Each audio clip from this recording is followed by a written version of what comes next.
Welcome to the Northern Lights hallway. We're going to walk you through a few of the elements that we made to create this awesome glow space for our kids. First, I want to take you to the side of the wall. So the cool part of this room is that the darker that it is, the more that everything glows. And so if you'll take a look, we found this awesome flat paper that already had stars on it. And so when we brought it in to try it out, we were able to see that it glowed. So that saved us a ton of time. So we hung this flat paper that already had the stars, and this was our anchor piece. You could also use black vinyl tablecloth roll and just add your own stars if you don't have access to this flat paper.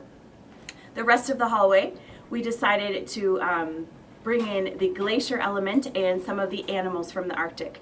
And so with the glaciers, as we were building this hallway, we were running into some issues with being able to get things to glow as bright as we wanted. So you'll find some different medians as we're walking through the hall. We've added some shiny bright curtains. These are just fun curtains that you can buy at a party supply store. We added some very large animals.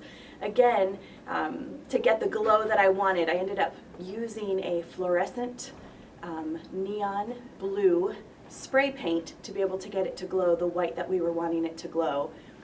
And then our glaciers white paper, it glowed a little bit, but not quite the punch that I was looking for. And so we needed to find another medium to be able to add to it. And so everyone has it.